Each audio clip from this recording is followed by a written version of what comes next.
deportista por la exposición de este tema, profilaxis, preexposición para prevenir la transmisión de VIH, resultados del INPREP, proyecto demostrativo del PrEP en México. Y brevemente voy a leer la cápsula biográfica del maestro Sergio.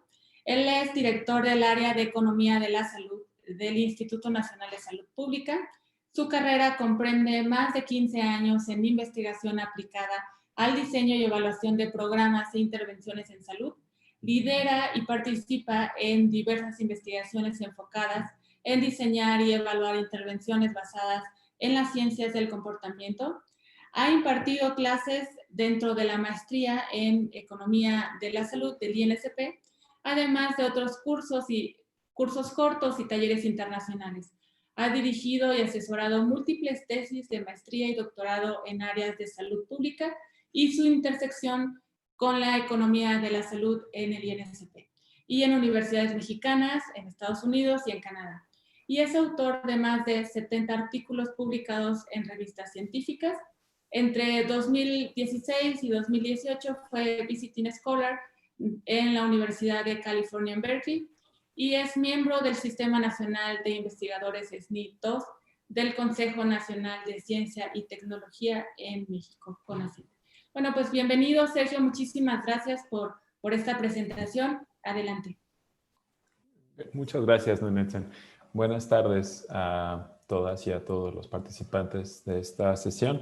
Me da mucho gusto estar aquí para hablarles sobre este tema que a mí me parece que es un tema muy relevante en este momento justamente para México. Espero que al final de esta presentación muchos de ustedes estén también convencidos de esto, que es, me parece un tema no solo relevante, sino de mucha actualidad.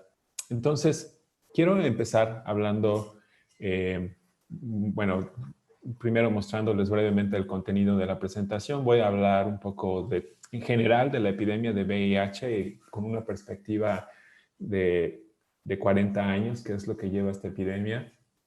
Después vamos a hablar sobre prevención y sobre el papel de PrEP en programas de prevención, específicamente en contextos como el nuestro en México, de epidemias, perdón, de epidemias concentradas.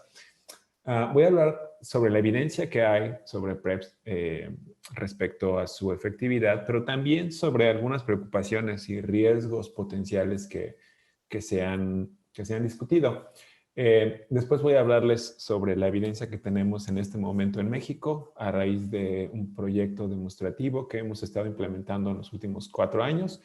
Y quiero terminar hablando un poco sobre los planes que hay en nuestro país hacia adelante, por lo menos la información que tenemos hasta este momento de planes respecto a PrEP en México. Entonces, como decía, quiero empezar mostrando o hablando sobre la epidemia de VIH en el mundo.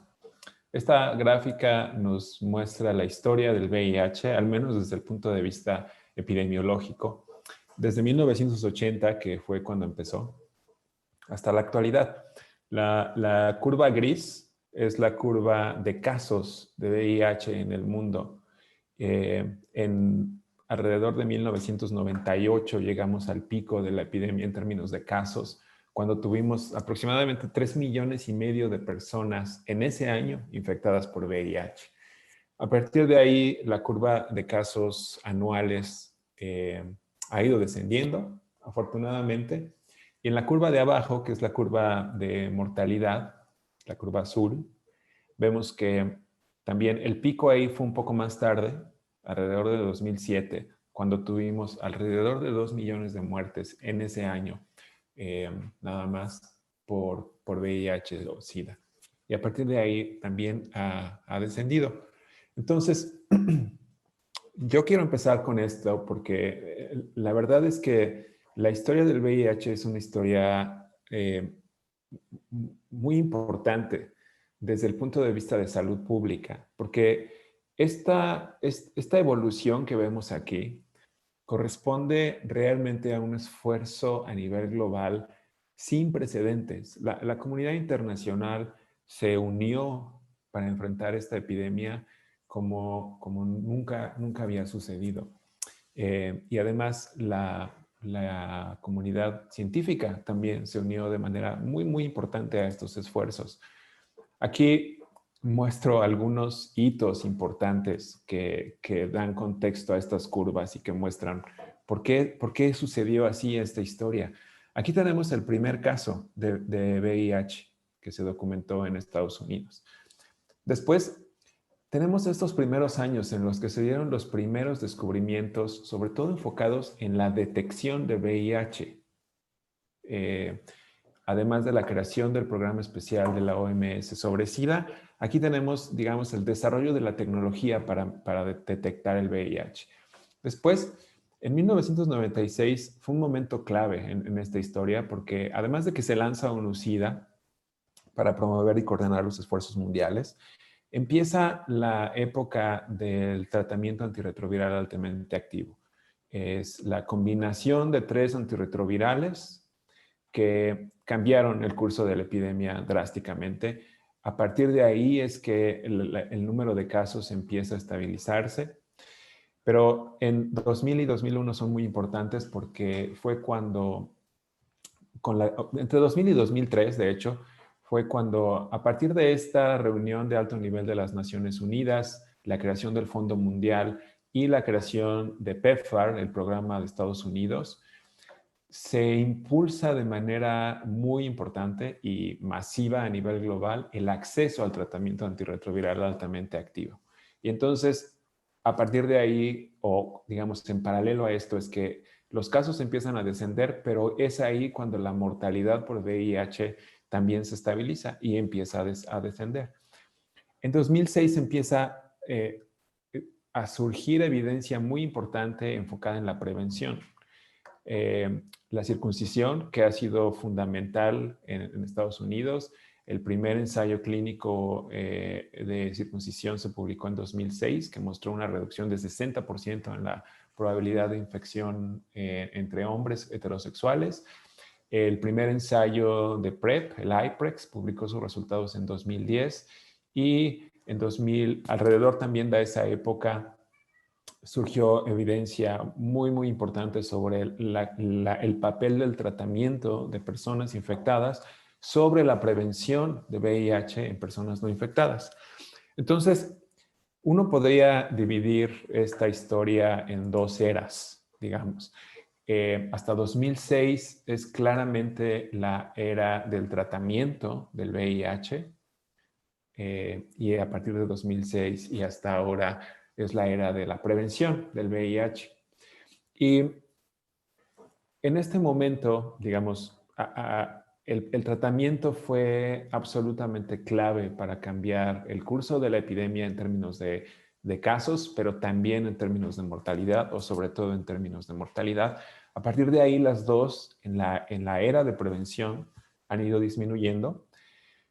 Y es por eso que ahora ONUCIDA habla de terminar con la epidemia. Si uno analiza esta historia, entiende por qué no es absurdo pensar que la epidemia de VIH podría llegar a su fin, dada esta historia de enorme éxito para combatir la epidemia. Ahora, para lograr esto, además de continuar con los esfuerzos tan importantes sobre tratamiento o en tratamiento, son esfuerzos que se deben mantener para continuar con esta historia de éxito.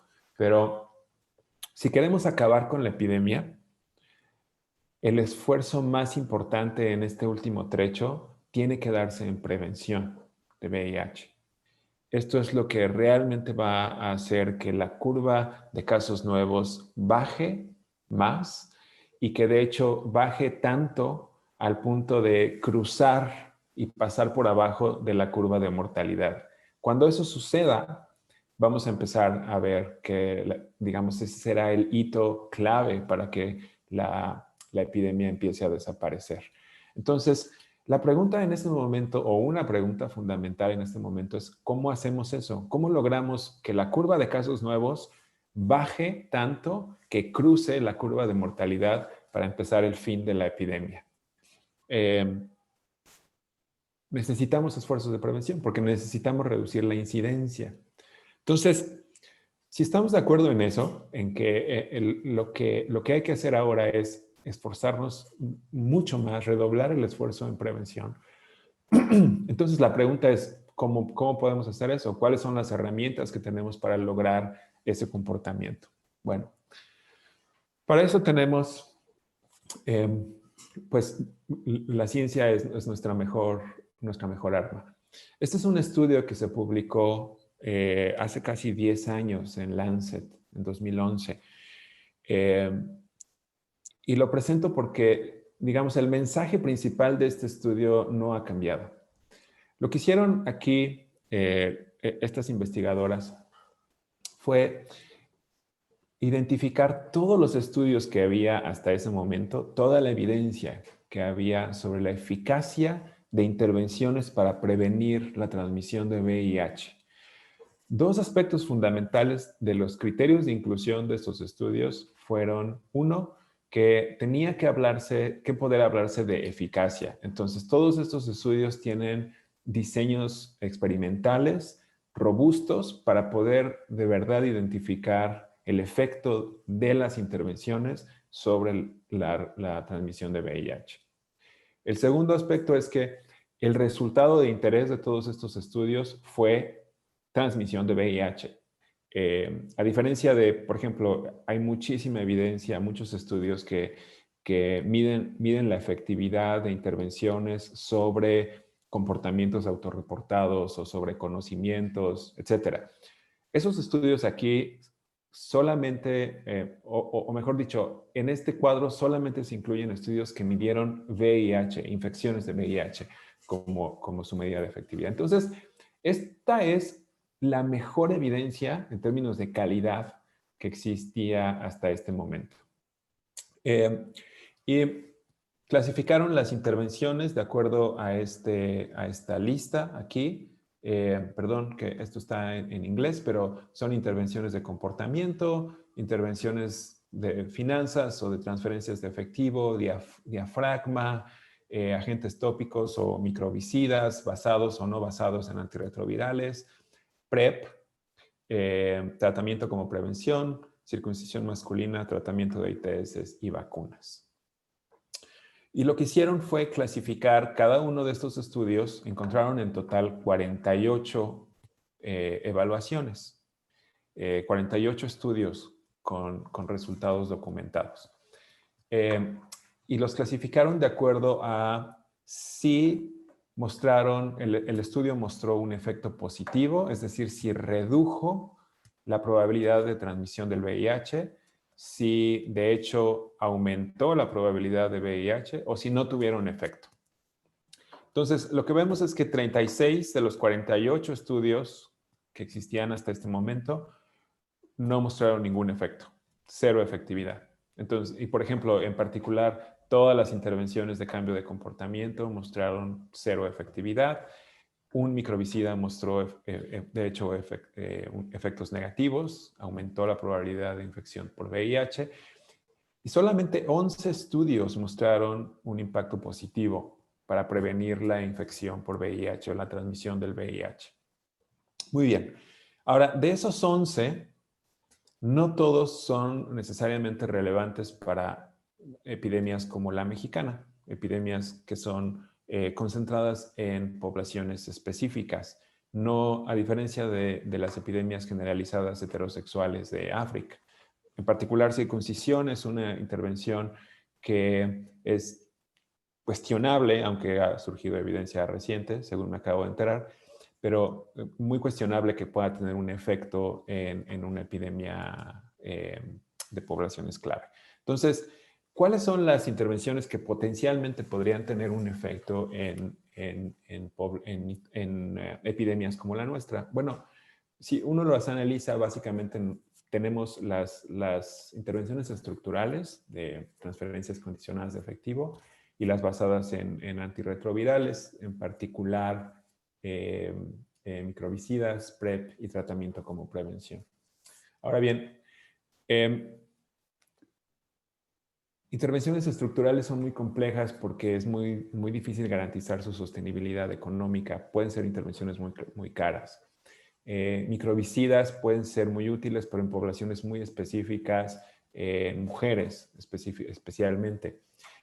Tratamiento como prevención es algo que ya se está haciendo. En México el programa de atención ha sido muy exitoso en incrementar la cobertura y vamos bastante bien, entonces eso ya lo estamos haciendo. Entonces eso básicamente nos deja a PrEP como nuestra mejor opción en términos de una intervención con evidencia muy robusta sobre su efectividad para prevenir la transmisión de VIH. Ahora, como decía, esto es de 2011, pero si uno actualizara este cuadro, realmente lo que encontraríamos es que desde entonces lo que ha sucedido, este IPREX fue el primer estudio sobre PrEP. Lo que ha sucedido después de 2011 es que más y más y más estudios sobre PrEP se han sumado a la lista. Entonces, probablemente el cambio más importante del cuadro anterior sería que en vez de un estudio tendríamos ahora posiblemente hasta una docena de estudios mostrando que PrEP es efectivo para prevenir la transmisión con VIH. Entonces, refuerza esto mi punto anterior, que es probablemente, además de tratamiento como prevención, que es algo que ya estamos haciendo, PrEP es la mejor arma que tenemos en este momento para seguir la lucha contra el VIH. Muy bien, ahora bien, ¿qué es PrEP? Bueno, PrEP, como probablemente la mayoría saben, es digamos, las siglas de profilaxis preexposición, en inglés, pre-exposure prophylaxis, y que consiste en un tratamiento de medicamentos, de pastillas, que es un antirretroviral que se toma antes de una exposición al VIH. Entonces, por eso es preexposición. Entonces, es un profiláctico que las personas pueden tomar para estar protegidos contra la transmisión de VIH. Es una estrategia de prevención, sobre todo, obviamente, enfocada en personas negativas, pero sobre todo en personas con alto riesgo de contraer VIH, o el término que se usa técnicamente es riesgo sustancial. Y vamos a hablar un poco más de qué significa eso más adelante. Esto implica que está sobre todo pensada para trabajar para personas en riesgo sustancial que pueden incluir, pues obviamente trabajadoras y trabajadores sexuales, pero también en buena medida en nuestro país, hombres que tienen sexo con hombres, personas que se inyectan droga, personas trans y en algunos casos privados de la libertad, internos en cárceles y parejas serodiscordantes, es decir, personas negativas que tienen parejas que viven con VIH. Esto es, en términos muy generales y muy simples, lo que significa PrEP. Ahora, lo que dije antes es que la evidencia sobre la efectividad de PrEP que se ha acumulado es muy importante. Tenemos mucha confianza en que si la adherencia al medicamento es suficientemente alta, la protección puede llegar hasta el 90% de reducción de riesgo de infección por VIH. Sin embargo, conforme se fue introduciendo PrEP, conforme se fue sobre todo introduciendo la idea de usar PrEP como parte de una política pública, hubo preocupaciones completamente justificadas sobre qué podría suceder si uno despliega un programa de este tipo. En particular, quiero resaltar tres que me parece que son las más importantes en términos de su potencial impacto y de las consecuencias que podría tener si es cierta, digamos, la preocupación, si se confirma la preocupación. Por un lado, hubo muchos cuestionamientos, sigue habiendo muchos cuestionamientos sobre la capacidad que podríamos tener desde un programa público de mantener a las personas involucradas con el programa. A eso le llamamos retención. Es un programa que implica que las personas tienen que buscar periódicamente sus medicamentos para seguirlos tomando, lo cual implica un esfuerzo importante. Nosotros sabemos en México que personas que ya están enfermas, que ya están diagnosticadas, por ejemplo, con diabetes, es muy difícil mantenerlos en sus seguimientos, que vayan a sus citas para recoger sus medicamentos y para checarse. Ahora, si esto es difícil con personas ya diagnosticadas que están tomando un tratamiento, es completamente justificable pensar que esto es doblemente difícil con personas que ni siquiera están enfermas, que están perfectamente sanas y que tienen que tener adherencia o más bien tienen que mantenerse en un programa simplemente para mantenerse sanas. Entonces, es un cuestionamiento muy importante y obviamente clave. Si no se logra tener retención, entonces no va a servir de nada, obviamente, la intervención. Ahora, incluso con las personas que se mantienen, digamos, dentro del programa, la adherencia es la variable más importante para determinar la efectividad de PrEP. Como dije, con buena adherencia hasta 90% de efectividad, pero también con muy baja adherencia, si se baja de 50% de adherencia, la efectividad prácticamente desaparece. Entonces, adherencia es muy importante. Adherencia medida como el número de pastillas que se toman las personas. Está diseñada la intervención para que se tomen una pastilla al día. Entonces, si la mitad del mes no se toman su pastilla, la efectividad va a ser ya prácticamente nula. Entonces, lo mismo, sabemos de programas de enfermedades crónicas que mantener niveles de adherencia adecuados es muy complicado. Entonces, otra preocupación muy importante. Finalmente, la otra preocupación también muy relevante es sobre el efecto que se ha llamado de desinhibición. ¿Qué pasa si las personas que están tomando PrEP de pronto se sienten prácticamente vacunadas, inmunes, y aumentan su comportamiento de riesgo? A eso se le llama compensación. Entonces, eso podría llevar a que diversos tipos de efectos, digamos, secundarios no deseables de una política de PrEP. Por ejemplo, el aumento en las infecciones, en la prevalencia de otras infecciones de transmisión sexual. El cambio de comportamiento que se ha dado en los últimos 30 años en términos de uso de condón ha sido muy importante. Esta ha sido otra victoria que no mencioné antes. El uso de condón comparado con hace 30 años es muy, muy, muy alto actualmente. Y un efecto secundario no deseable podría ser que las personas que tomen PrEP simplemente dejen de usar condón y entonces aumente el riesgo. Entonces, estas son, yo diría, algunas de las 3 críticas más importantes a PrEP o preocupaciones y quiero hablar de esto un poco más adelante. Pero digamos, hasta ahora tenemos evidencia de que PrEP puede ser muy, muy efectivo, aunque tenemos estas preocupaciones. Muy bien.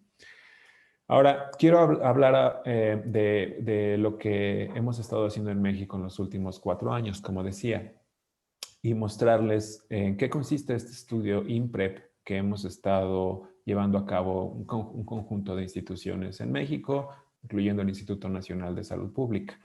El estudio INPREP, que se llama así porque es la implementación de profilaxis preexposición de VIH en hombres que tienen sexo con hombres y mujeres transgénero, es un proyecto demostrativo en el contexto de un programa más amplio de prevención combinada.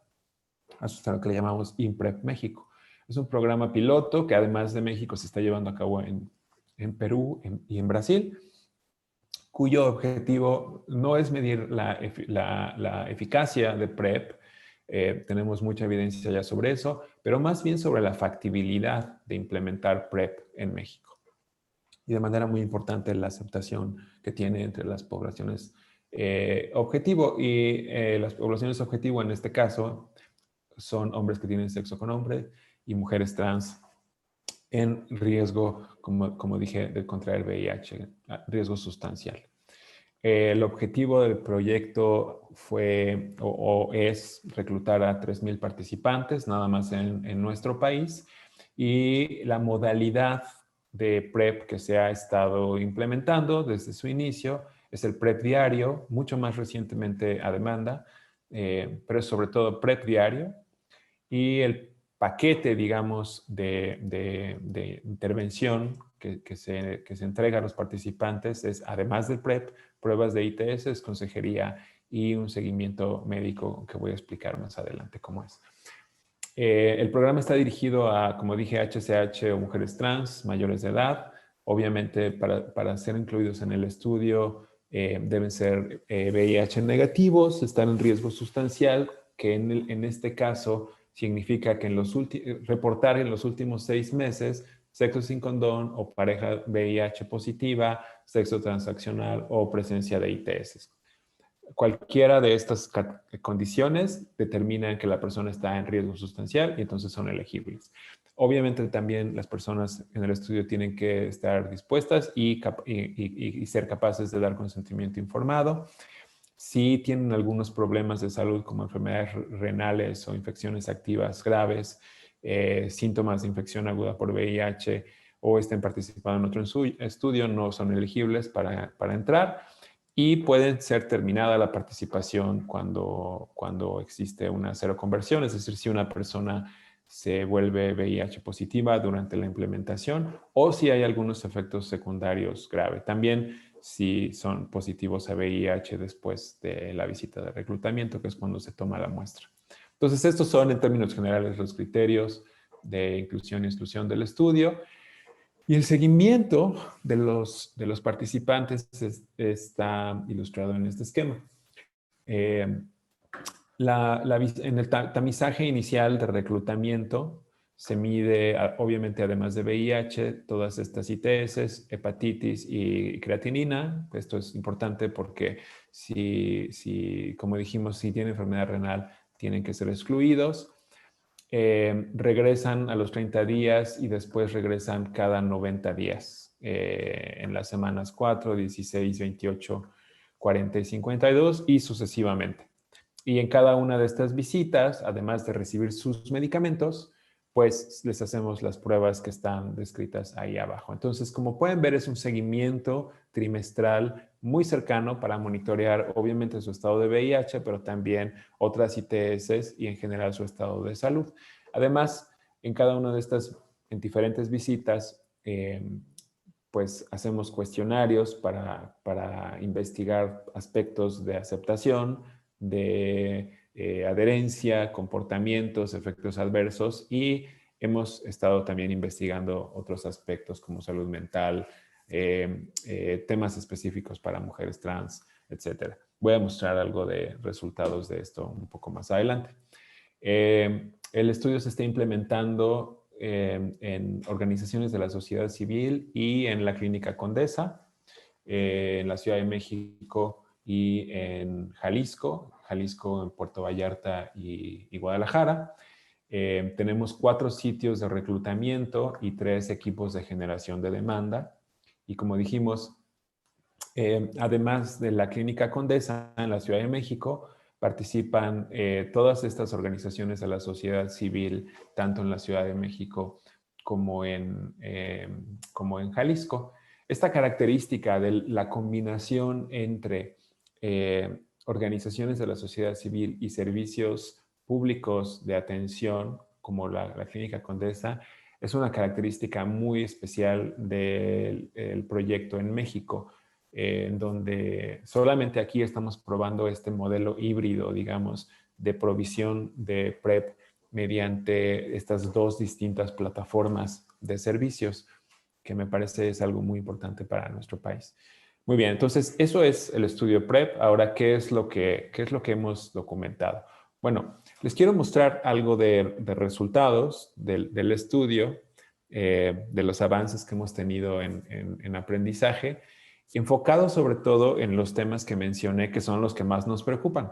Entonces, primero, ¿a quiénes hemos reclutado? ¿Quiénes son los participantes del estudio? Bueno, hasta este momento tenemos casi la totalidad de los participantes ya reclutados. Tenemos 2.785. 97% de ellos son hombres que tienen sexo con hombres y únicamente el 3% son mujeres trans. La edad promedio es de 32 años y medio. Aproximadamente el 57% están en la Clínica Condesa y el 43% en las 3 ONGs que están dando servicios. Y la distribución es muy parecida en términos de HCH y mujeres trans y también en términos de edad. Ahora, un aspecto adicional que quiero mencionar es, bueno, ustedes pueden notar aquí que el estudio sobre todo incluye HCH, muy pocas mujeres trans, que la edad es pues en promedio arriba de 30 años, entonces digamos que en promedio no estamos reclutando a muchos jóvenes. Y algo que no estoy mostrando aquí, pero que también es muy importante mencionar, es que los niveles de educación de los participantes son muy altos. Entonces tenemos la proporción de personas que tienen grados universitarios es completamente desproporcionado comparado con la población nacional. Entonces, sobre todo HCH, no demasiado jóvenes y muy educados. Es la composición hasta este momento del estudio. Y podemos elaborar más sobre esto más tarde en la discusión, pero por un lado me parece que esto es algo esperable, dado que es un proyecto demostrativo, entonces obviamente, y que no existe PrEP, o al menos no existía de ninguna otra forma cuando empezamos, entonces es evidente que me parece que es obvio que las primeras personas que van a mostrar interés por participar en algo así, pues son las más informadas. Sin embargo, también esto representa un reto hacia adelante. Si queremos ampliar la cobertura a otros sectores que no están suficientemente representados actualmente en el estudio, es un tema que tenemos que discutir, bueno, que hemos estado discutiendo, pero que es muy importante.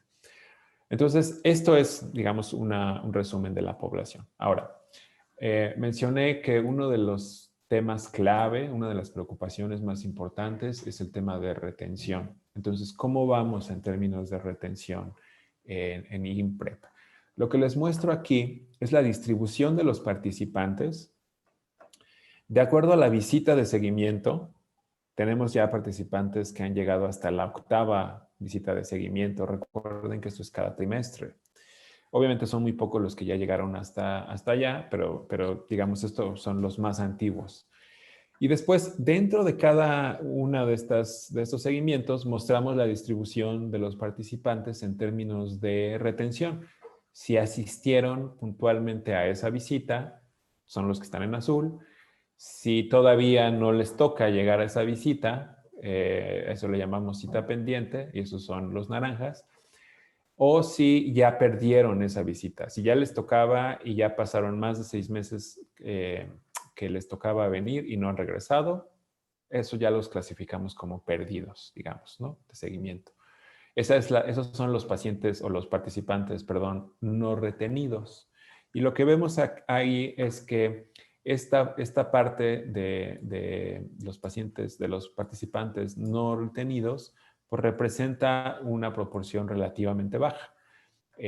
Son los grises otra vez aquí, pero aquí ya están en términos de porcentajes. Y lo que vemos es que, pues, es aproximadamente el 10% en promedio la proporción de participantes que están perdidos, digamos, que ya no regresaron. Ahora, para poner esto en contexto, si esto se mantiene, va a ser uno de los ejemplos de los estudios más exitosos en términos de retención en el mundo. Los niveles de retención que se están documentando en otros países que iniciaron antes que México son muy, muy bajos. Por ejemplo, un estudio reciente en África reportó que únicamente 30% de los participantes regresan al segundo seguimiento. Entonces nosotros en ese segundo seguimiento ya tenemos más de 74%, tenemos 74% confirmado después de casi 2 años de seguimiento. 9% sigue pendiente, pero digamos el nivel de retención que estamos observando comparado con los estudios que han documentado esto previamente son muy, muy altos. Entonces, en términos de retención, vamos muy, muy bien. Y sí tenemos este 17, 15% acá o 18% acá, pero más adelante voy a mostrar con qué está relacionado. Pero en términos generales, digamos, retención, vamos muy bien. Ahora, el otro tema es adherencia. Aquí otra vez tenemos la distribución de los participantes por visita de acuerdo al número de pastillas que dejaron de tomar. Entonces, no sé si pueden ver, hasta abajo están las etiquetas, pero los azules son todos los que reportan no haber perdido ni una pastilla en los últimos 30 días. Entonces, los azules son adherencia 100%, perfecta. Luego, los naranjas son los que reportan haber perdido solamente entre 1 o 5 pastillas en los últimos 30 días. Entonces, todavía son niveles de adherencia muy, muy altos. Digamos que los niveles que son más preocupantes, niveles de no adherencia, son los grises y los amarillos, en donde los grises es de 6 a 20, y los amarillos son de 21 a 30, que es donde ya perdemos toda la eficacia de PrEP. Entonces, otra vez, en términos de adherencia, es algo que sí se ve que va disminuyendo, pero recuerden que la N también va disminuyendo acá, entonces no son muy estables los resultados allá al final. Pero si nos quedamos con el primer año, que son hasta el cuarto seguimiento, 1 año y 1 mes, el nivel de adherencia es muy alto, probablemente arriba del 90%, porque este 15-25% amarillo aquí, otra vez, más adelante voy a explicar por qué, pero les adelanto, tiene mucho que ver con la pandemia de COVID este año en México. En general, también en adherencia vemos que los resultados son muy, muy, muy positivos en el estudio mexicano. Muy bien, el tercer tema que mencionábamos que preocupa con respecto a la implementación de PrEP es el comportamiento de riesgo. Entonces, primero les voy a mostrar cómo es la población reclutada en términos de comportamiento de riesgo, porque como dijimos, para empezar este programa está diseñado para personas que están en alto riesgo de transmisión. Y eso lo confirmamos con los datos que se recolectan en la línea basal cuando llegan. Entonces, aquí tenemos uso de condón y lo que vemos es que aproximadamente la mitad de la población reporta que usan condón en el mejor de los casos la mitad de las veces, pero es, digamos, un uso muy inconsistente de condón. Y si contamos a los que reportan más de la mitad, pero también inconsistente, pues es más del 90% de la población que reporta uso de condón no consistente. En términos de uso de drogas, también hay una distribución en términos de diferentes tipos de droga, aunque marihuana es la más común junto con poppers. Pero, digamos, una importante proporción de los participantes, pues sí reportan uso de drogas duras y en particular uso de drogas en el momento de tener relaciones sexuales. Finalmente, una importante proporción de la población, 20%, 21% reportan haber tenido sexo transaccional. Entonces, como pueden ver, es una población que sí está en riesgo de infección por VIH, que es lo que esperaríamos, porque es para este grupo que está diseñada la intervención. Ahora, ¿qué sucede después de que empiezan a tomar PrEP? Podemos ver que aumenta su comportamiento de riesgo o no. Bueno, estos son resultados de la primera visita a los 30 días de haber iniciado PrEP. Y lo que mostramos aquí es cómo se distribuyen el sexo con uso de drogas, contactos sexuales, uso de condón, etcétera. Parejas sexuales, los dos importantes. Entonces, aquí mostramos si reportan no haber cambiado sus comportamientos, tener menor comportamiento o mayor. Entonces, lo que nos interesa es el azul, ¿no? Quienes reportan haber aumentado, por ejemplo, el número de parejas sexuales. Y lo que vemos es que más del 90% de la población reportan o haberse mantenido igual o, de hecho, haber disminuido su comportamiento de riesgo. Entonces, lo que muestran estos datos o lo que sugieren estos datos es que por lo menos en la medición de comportamiento autorreportado inicial no estamos observando un cambio importante en comportamientos de riesgo y eso es algo que hemos estado monitoreando y que más o menos se mantiene. Voy a mostrar más datos sobre esto en un segundo. Entonces, el resumen hasta ahora es que en términos de las tres preocupaciones más importantes, retención, adherencia y compensación de riesgo, no estamos encontrando evidencia en los datos del INPREP en México de que estas preocupaciones están justificadas para el caso mexicano. Ahora, esto, como quiero subrayar la palabra sugieren, porque son análisis preliminares, tenemos que ver qué tanto se mantienen, aunque llevamos ya 2 años de implementación del proyecto, pero hay otros análisis que tenemos que hacer para confirmar esto. Pero digamos que por lo menos con la evidencia que contamos hasta este momento, los resultados son muy alentadores en términos de estos tres temas. Ok, ahora quiero incluir algo de resultados en esta plática sobre el impacto de COVID en el proyecto. Porque sí fue algo muy importante para nosotros. Primero, ¿qué sucedió en términos del programa? ¿Cómo nos tuvimos que ajustar? Bueno, en abril de este año, cuando sabíamos que íbamos a empezar confinamiento y que se iban a cerrar muchas actividades, hicimos lo posible por adelantar algunas visitas de seguimiento. Las personas que todavía no les tocaba venir con sus pastillas, tratamos de adelantar su visita para que los más posibles estuvieran, digamos, tuvieran una buena reserva de pastillas y no se quedaran porque no sabíamos qué iba a pasar. Ahora, también recordemos que al inicio del confinamiento no teníamos idea de que iba a durar 6 meses. Pensábamos que era algo relativamente corto. Aunque después nos dimos cuenta de que no fue así. Sin embargo, bueno, logramos adelantar muchas, pero no todos aceptaron y en particular en la Clínica Condesa pues fue muy complicado por el volumen y por los recursos que existen en la clínica adelantar todas las visitas. Entonces, allá tuvimos muy poca capacidad de hacer esto.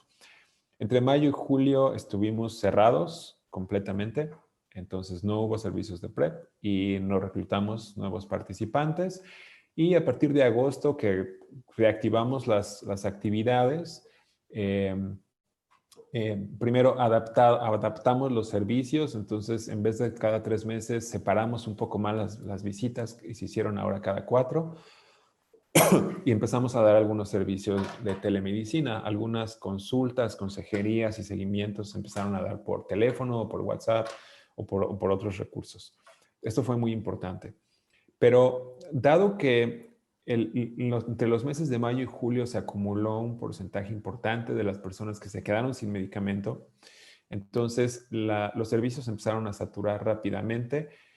Además, tuvimos que reactivar el programa manteniendo medidas de distanciamiento para evitar poner en riesgo tanto a los participantes como al personal del proyecto. Entonces, no es que podíamos reactivar las actividades muy rápidamente porque teníamos que tomar todas estas precauciones. Entonces, sí fue un desafío importante atender a todos ha sido un desafío importante atender a todos los participantes en el menor tiempo posible. Ahora, entonces, esto es lo que sucedió, digamos, programáticamente en el proyecto debido a COVID. Lo que vimos es, evidentemente, esto tuvo un impacto en la retención. Hay participantes que no hemos podido recuperar y aquí son los mismos datos que les mostré antes, pero aquí están desagregados por sitio. Esos son nuestros 4 sitios de implementación. Y como pueden ver, gris significa que ya perdieron por más de 6 meses su cita y no los hemos podido recuperar. Y como pueden ver, esos están sobre todo en la Condesa, los grises, tanto en el primer retorno de 30 días como el primer seguimiento y segundo seguimiento. Todos estos grises son sobre todo personas que perdieron su visita durante la pandemia de COVID, durante el tiempo que estuvimos cerrados y que no hemos logrado recuperar. Entonces, una vez más, digamos dos mensajes sobre esto. Uno es que sí tuvo, sobre todo la época del confinamiento, un impacto importante sobre la retención de nuestros participantes. Y número 2, si sacamos, digamos, el impacto de COVID, entonces la verdad es que los datos de retención pues son aún más alentadores de lo que mostré antes, porque si se fijan en los sitios, las ONGs que son los que sí lograron adelantar mucho sus citas o que han logrado recuperar más a sus participantes, los niveles de pérdida de seguimiento son muy, muy, muy bajos aún en el cuarto seguimiento. Entonces, digamos que es un mensaje doble lo que tenemos. Una cosa que hicimos durante el confinamiento fue medir síntomas depresivos, porque como todos sabemos, esta fue una preocupación importante durante el confinamiento. Los reportes de aumento en síntomas depresivos en toda la población fueron muy importantes y entonces hicimos una encuesta alrededor de julio con todos los participantes para ver cómo estaban en términos de salud mental. Y lo que encontramos, es la última columna, lo que encontramos en nuestra encuesta, es que 53% de las personas reportaban tener síntomas depresivos. Entonces, niveles muy, muy altos, perdón. Niveles muy altos de depresión. Y esto nada más como para contextualizarlo, la misma población de INPREP en la línea basal antes de COVID reportaba 8.6%. Entonces el cambio, y esto es consistente con otras mediciones de la ENSANUD, incluso en la ENSANUD 2018, si nada más nos fijamos en los hombres que tienen nivel universitario o más alto, pues es muy comparable a lo que encontramos inicialmente en el INPREP. Entonces, es muy probable que este aumento aquí sí se puede atribuir a COVID y pues sí, hubo un aumento muy, muy importante de síntomas depresivos. Otra cosa que investigamos como efecto de COVID fue el efecto sobre adherencia y lo que podemos ver aquí, esto es el número, aquí medimos el número de pastillas que no se tomaron en los últimos 30 días, igual que antes. Y vemos aquí el promedio antes de COVID, como era muy, muy bajo, abajo de 5. Aquí es cuando cerramos en abril los servicios y podemos ver cómo el número de pastillas que no tomaban los participantes subió drásticamente. Y en septiembre, que es el pico, llegamos hasta casi 25 como promedio. Entonces, un impacto muy importante en adherencia.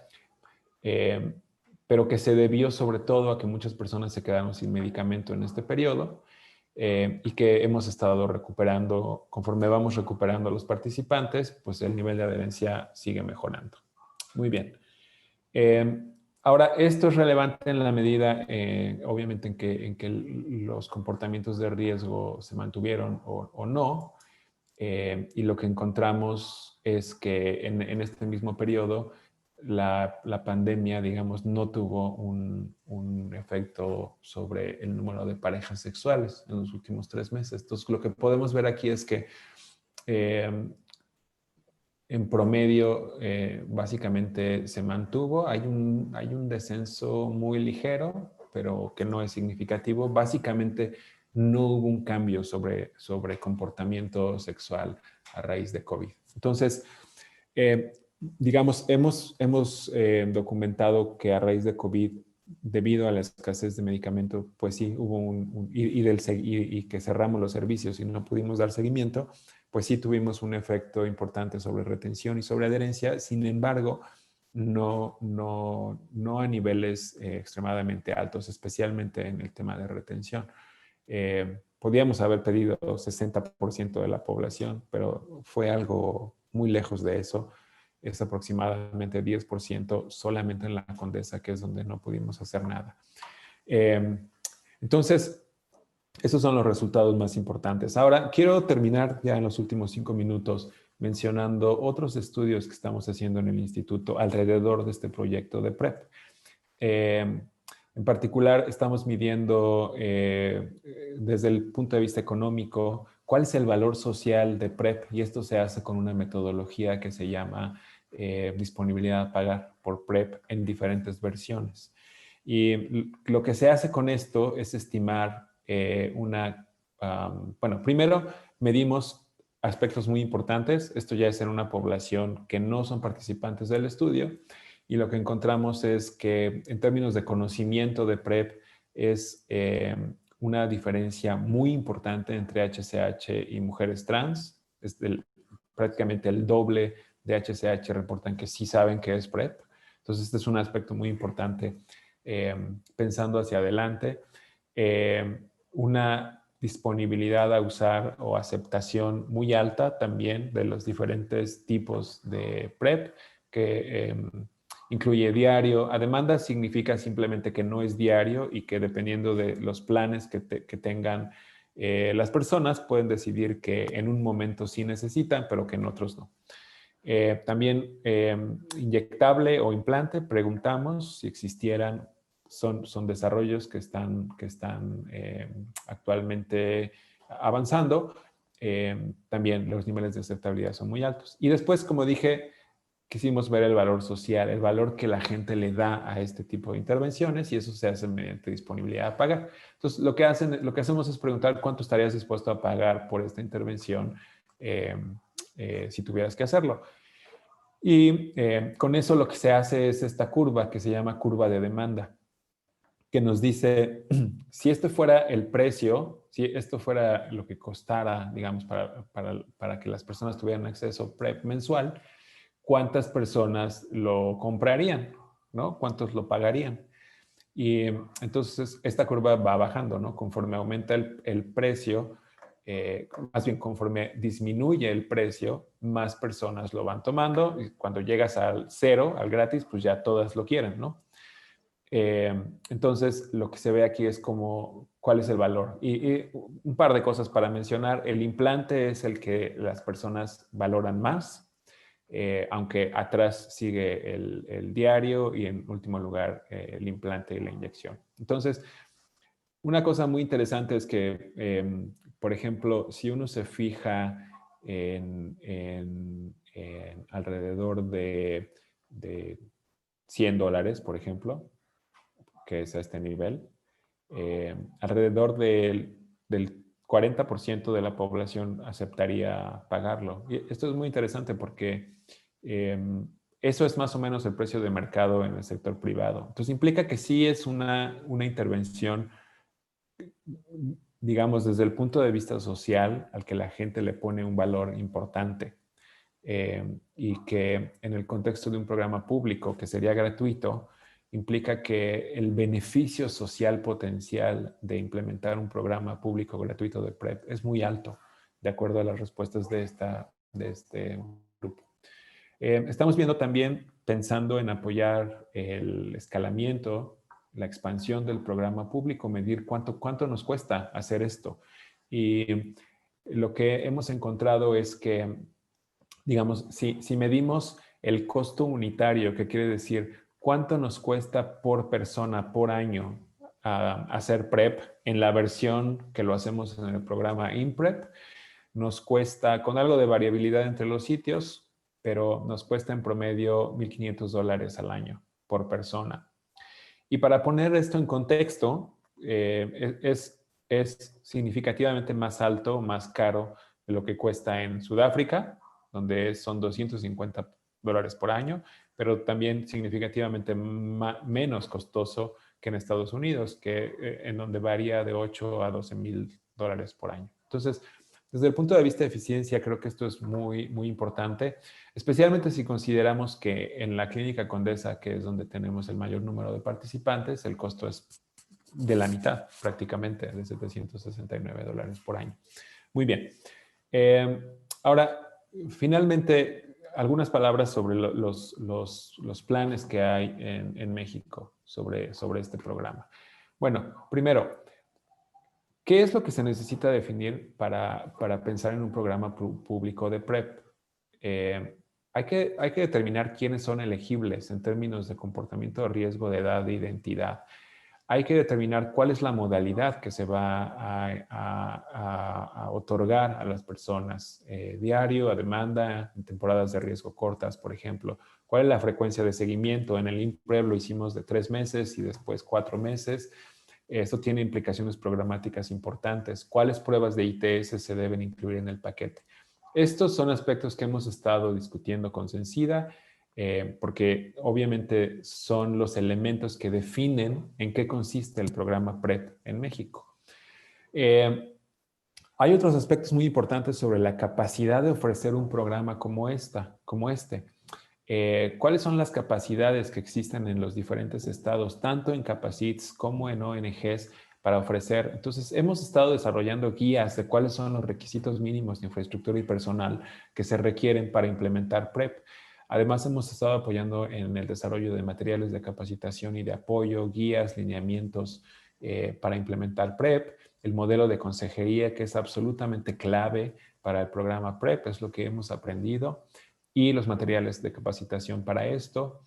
Se necesita un componente importante para dar seguimiento y reagendar citas, un sistema electrónico que nos permita tener muy buen control, porque como dijimos, retención y adherencia son fundamentales. Entonces se necesita un sistema que nos permita medir esto.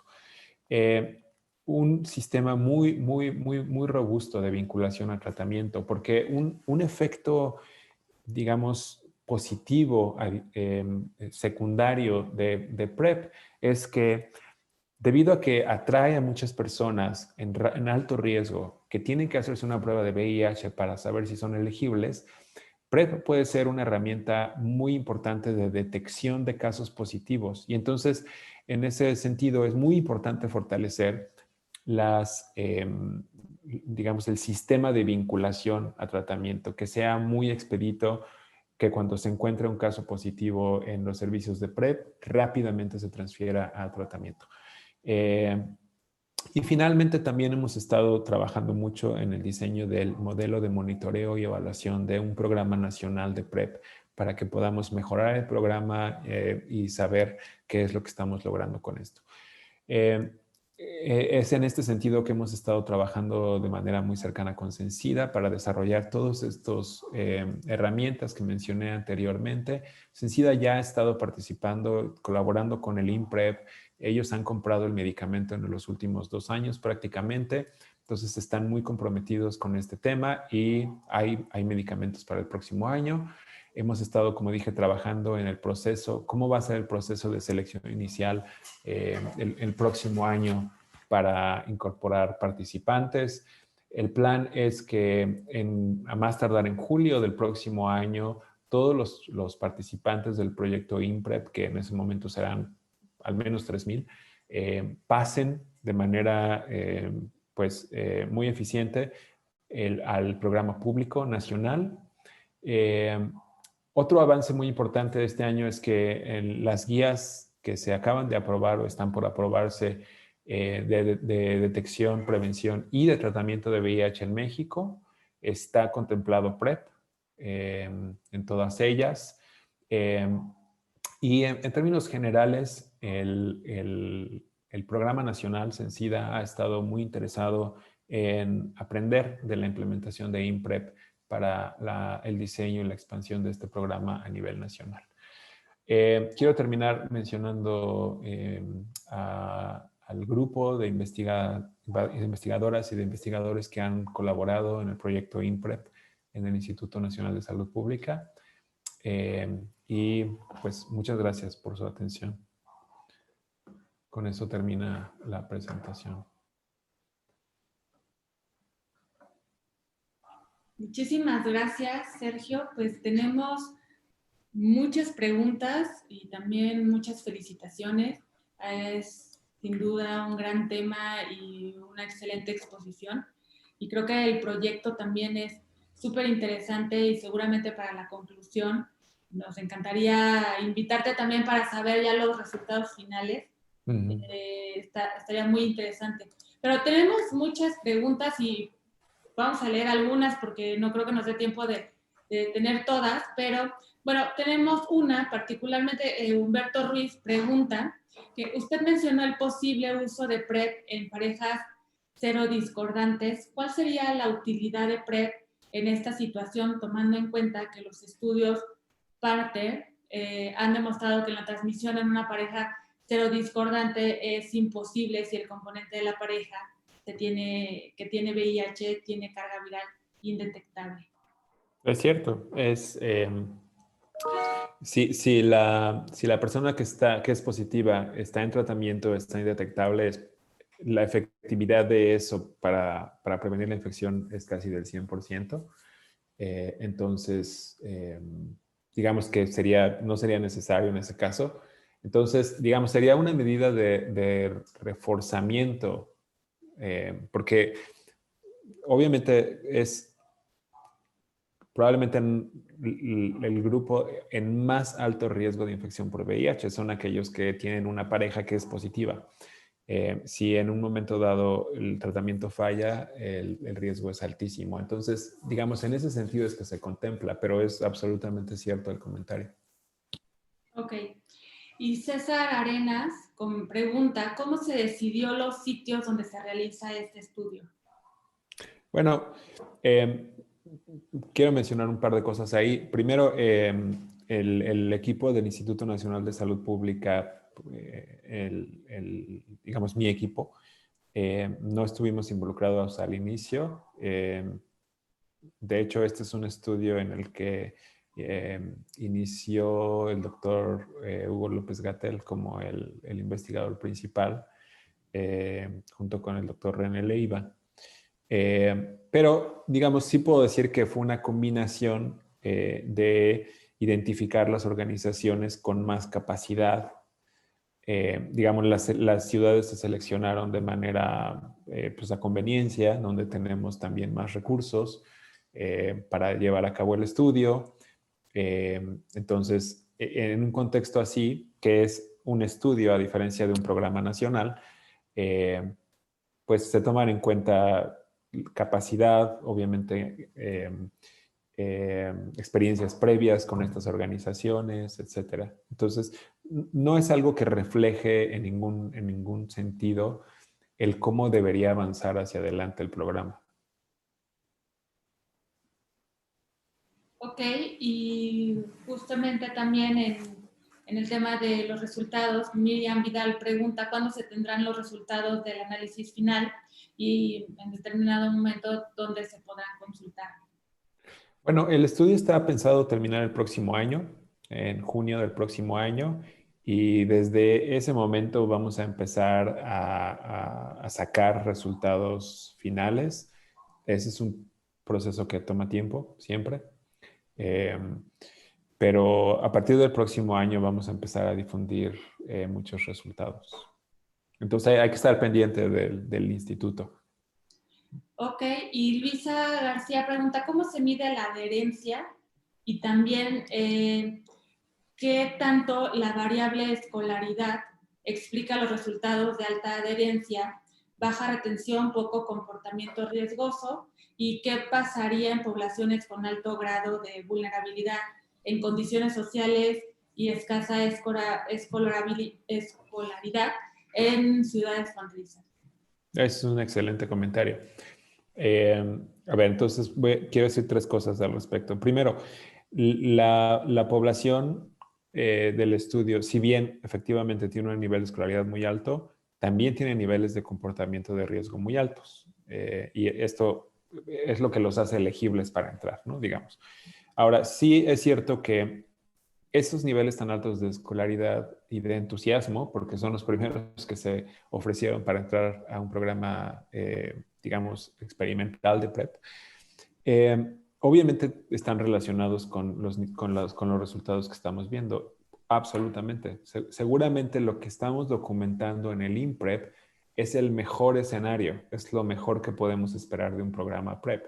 Y conforme alcancemos a poblaciones más vulnerables en diferentes sentidos, eh, socialmente de riesgo, etcétera, los resultados van a ser menos ideales, digamos.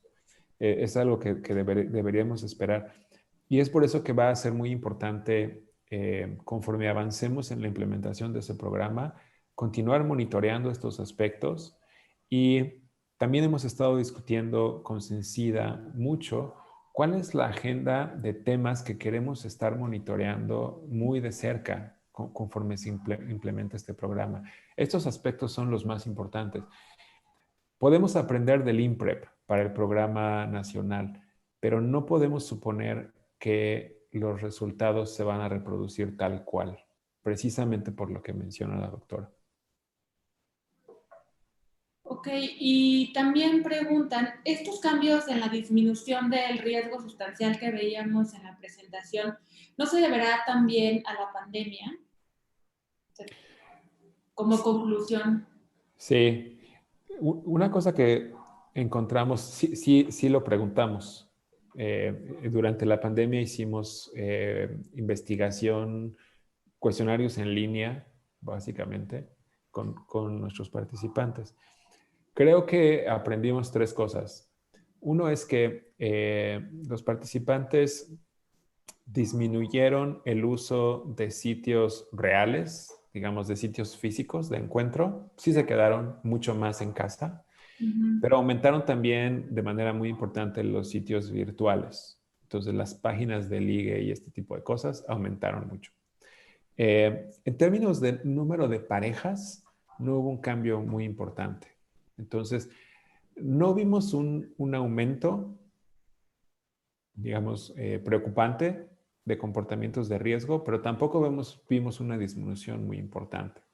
En términos generales, el número de parejas se mantuvo más o menos igual y hay algunas variaciones en términos del tipo de pareja, pero otra vez, nada que nos permita indicar claramente un aumento o una disminución. Ok. Jaciel también comenta sobre comportamiento de riesgo, retención y adherencia. Para poderse implementar el acceso a PrEP como una política pública en salud, ¿cómo puede subsanarse la falta de evidencia, de datos, de población joven, menores de 29 años? Sus comportamientos, adherencia y retención podrían variar y esas externalidades negativas que no se observan aparentemente en la población de estudio sí podrían estar presentes en grupos de edad más joven. ¿La experiencia en otros países es similar o también carecen de esos datos? No, en otros países sí han logrado reclutar poblaciones más jóvenes. De todas formas, lo que sucede en esos países difícilmente se va a poder extrapolar. Estoy completamente de acuerdo con el comentario. No podemos extrapolar lo que hemos aprendido hasta ahora en poblaciones más jóvenes o hacia poblaciones más jóvenes. Tendremos que investigarlo conforme se avanza en esto. Un tema que hemos estado pensando mucho es el de generación de demanda. ¿Cómo lograr que las personas que son elegibles, que necesitan o que, digamos, se podrían beneficiar de esta intervención, pero que no están interesadas, no se han acercado? eh, ¿Cómo podemos captar su atención? Lo que hemos estado viendo en diferentes momentos en la investigación es que, por un lado, hay una parte de la población en la que es un tema incluso de conocimiento, que ni siquiera saben qué es PrEP. Ni siquiera saben bien en qué consiste.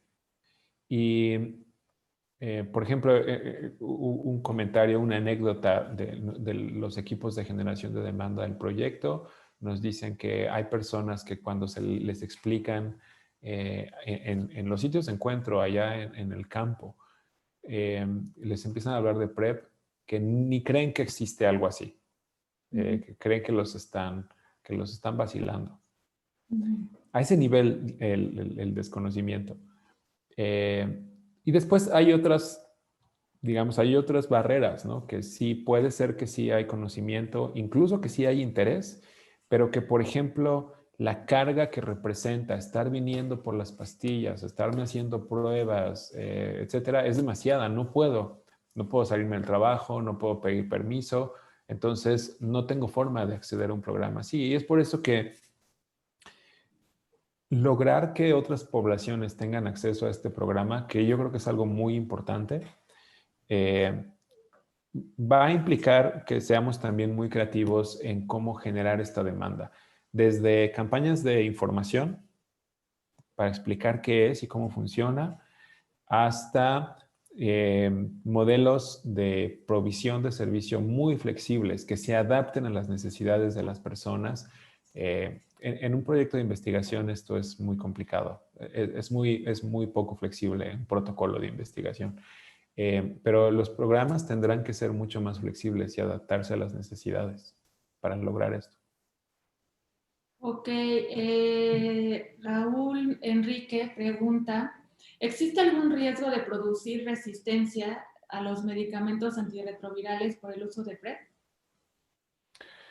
Bueno, este sí es un tema para el que no estoy necesariamente bien capacitado para discutir. Hay que hablarlo con los virólogos, pero lo que yo sé es que obviamente sí existe un riesgo si la persona que lo está tomando es VIH positiva.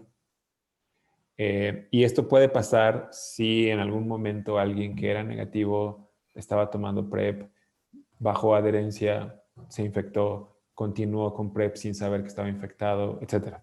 Entonces, es por eso que el componente de monitoreo es muy importante. Y aquí es donde, digamos, hacemos la visita cada 3 meses. Es un periodo relativamente razonable para minimizar este riesgo, además de otros potenciales, porque cada visita hacemos una prueba de VIH. Entonces ahí podemos monitorear esto y minimizar ese riesgo. Ahora, si hacemos las visitas muy seguido, también se vuelve más complicado para los participantes venir a la visita y más costoso para el sistema de salud el mantener el servicio. Entonces tenemos ahí que valorar los pros y contras del seguimiento intensivo. Ahora, que yo sepa, no se ha documentado a nivel internacional un riesgo importante de resistencia por PrEP. Ok. Ok, bueno, pues seguimos teniendo muchas preguntas, vamos a hacer un par más. Alejandra Berger pregunta, para las personas que están en la Ciudad de México, Jalisco y son parte de las poblaciones vulnerables o que pueden ser candidatas a recibir el PrEP, ¿cuáles serían los requisitos para asistir a los sitios donde se otorgan estas tabletas? Bueno, se hace un cuestionario, como digo, como mencioné, de elegibilidad, pero pueden ir a las organizaciones que mencionamos. Entonces, en Guadalajara es Checos, en Puerto Vallarta es CETAC y en la Ciudad de México es la Clínica Condesa y México Vivo. Entonces, si asisten a esta organización, los van a atender. Y además también las organizaciones tienen en sus páginas, tienen forma de contactarlos de manera virtual. Ok, y bueno, finalmente, José Germán pregunta, ¿el IMPREP puede ser muy costoso en el caso de que se implemente su universalización? ¿Este último es algo que puede ser posible? ¿Es posible implementarlo? Bueno, hasta ahora el programa nacional no ha manifestado que haya alguna restricción de ese tipo.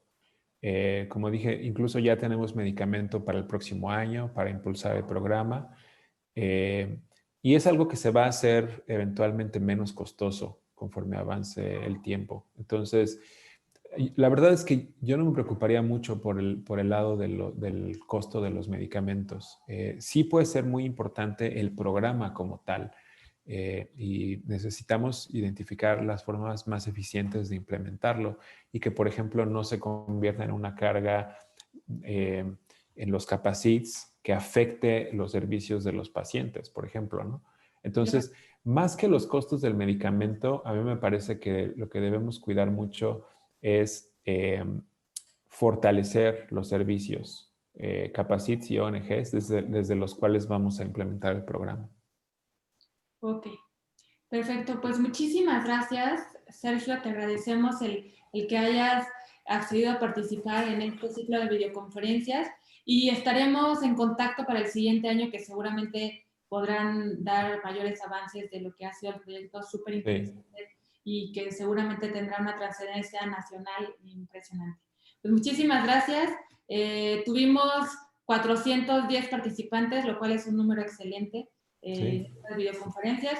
Y bueno, pues agradecemos también a todos los participantes y ya les aparecerá el link para que puedan descargar su constancia a partir de las 2 de la tarde hasta las 11 de la noche. Gracias. Muchas gracias. Estamos en contacto. Hasta Hasta luego. luego.